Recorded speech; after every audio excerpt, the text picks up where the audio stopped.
Mic check. There we go. All right, we'll talk to you soon, Sparks. All right, now we are just about ready to start our Penguin Feeding Program. Out of curiosity, is this anyone's first time at the Academy? Oh, is this anyone's like 1,700 time? Been here a lot? Yeah, okay, all right. Well, hopefully every time you come, you still get to learn something new. That is my challenge for you today. Try to learn something new during this Penguin Feeding Program. And if you have a question, definitely ask it, because there's a lot of information we can share about penguins. And I think it's just about time, so let's get started. What do you say, yeah? Yeah. All right, well, welcome everyone to the California Academy of Sciences. We are here in San Francisco on the unceded homeland of the Ramaytush Ohlone, who are the original inhabitants and caretakers of this land. My name is Katie, I use she, her pronouns, and today we are talking to biologist Sparks. So let's give him a big wave as we say, hello Sparks, good morning. Good morning. Hi. How are you today, Katie? Good morning, everybody. Great, how are you? Good. So I'm Sparks, and this is Gay. Gay's going to be recording what all the birds eat, making sure we get their vitamins marked down and everything. I'm going to be doing some station training this morning, first things first. So I'm actually going to hop off mic for just a minute, and I'll put my mic back down when I'm ready. Perfect. So while Sparks and me are getting situated to feed the penguins, let's do a little bit of Penguin 101. This species that we are looking at is the African penguin. So wild guess where in the world they live? Africa, yeah, it's pretty straightforward. They're the only penguin species found on the continent, so it was very easy to name them. There are about 17 species of penguin found throughout the world. Some of them live in Antarctica. All of them live below the equator. And the farthest north they go is actually the Galapagos penguin. So believe it or not, most penguins actually live in pretty warm places. Here, where these penguins are from in South Africa, especially Boulders Beach, like we have in the picture here, that was kind of the inspiration for this habitat behind me, is a pretty balmy, like 60 degrees in there usually. It's kind of similar to Los Angeles temperature. So we are experiencing a winter in Southern California, so it's still pretty nice. You can see Sparks is wearing shorts, so it's probably a little bit warmer there than it is outside today in San Francisco. But no matter where all penguins live, if they live in the Galapagos or Australia or South Africa or Antarctica, one thing that all penguins have in common is that they are seabirds. So they depend on the ocean for their survival. Like many other species, African penguins are critically endangered. They really need our help. And part of what is threatening them right now is not being able to find the food that they rely on. So we can see that Sparks is feeding them. He mentioned that he was going to be feeding them some vitamins. Here at the Academy, we feed our African penguins two different types of seafood. We have capelin and herring, which are both sustainable options. Normally, these birds would be hunting things like sardines and anchovies, but those are currently being overfished by humans, leaving not very many left for African penguins. So one of the best things that we can all do as consumers is to think critically about what we spend our money on and what we support. And if you would like to support African penguins and healthy oceans, one way to do that is by buying sustainable seafood. I have with me some seafood watch guides from the Modern Day Aquarium. You can get an app for your phone. You can take a physical guide in English or in Spanish. And this is just one way to make sure that the seafood that we buy is not harming our oceans. So now we've talked a little bit about kind of what penguins are like, what they're doing. Let's narrow in specifically on the penguins here at the Academy. We have, oh gosh, a little over a dozen penguins in there, I think now. And like Sparks mentioned, they all need kind of individualized care. So what Kay is doing on her clipboard is she is keeping track of how many each type of fish each penguin is eating. How do you think Kay and Sparks are able to tell all those penguins apart? The band. Yeah, they're bands, they're tags. So each penguin in here has a wing band. You can see some penguins have their band on the right, that means it's a male penguin. Some penguins have their band on the left, that means it's a female. And if you see two of the same color, then it's a bonded pair. And so those penguins will often reproduce, spend more time together, and share those nest boxes that they have in the back of the habitat. Did anyone see some of the penguins collecting material and walking back to the nest room? Yeah, a few of us. So some of them have been pretty actively making their nests. Sparks, I noticed your microphone is down. How is it going in there? It's going good. Everybody's got their vitamins, so we're good. Excellent, just like me this morning, having my breakfast.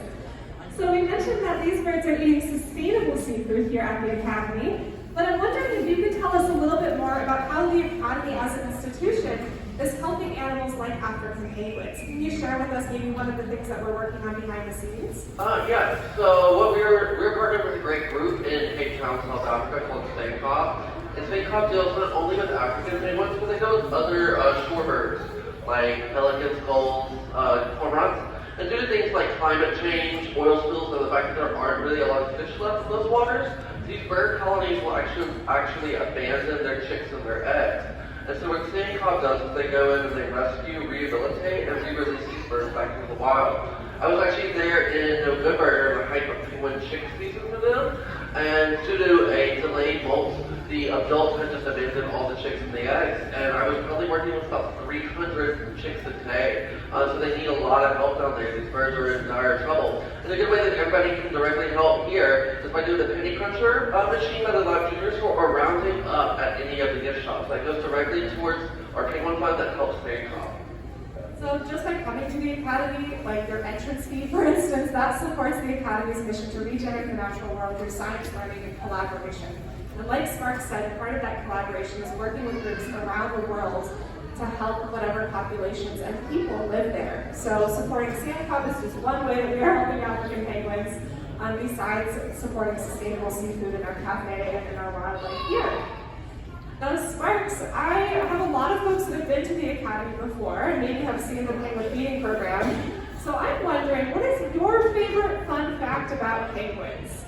Something that maybe not everybody might know. My favorite fun fact. Ooh, that's been a minute to answer that question like that. Being put on the spot. So I definitely like all their different personalities. They're kind of every bird is very different, and they have different signs of like some are a little bit like don't want to be touched, some want to be coddled more. So I definitely like seeing that each bird has their own personalities and how they like bond with us. And each bird, we mentioned earlier that they have those wing bands we can use to tell them apart. Like Sparks said, they are all full of personality. So once you work with them a while, you get to know that. You might also notice that they all have different spots on their bellies. So each penguin in here is kind of like a freckle. They have their own pattern on their stomach, and that's another way that we can tell them apart out here. Although the wing bands are a lot easier. I think my favorite fun fact about penguins is that their knees are inside of their body. Sparks, can you tell us a little bit more about what I mean when I say that?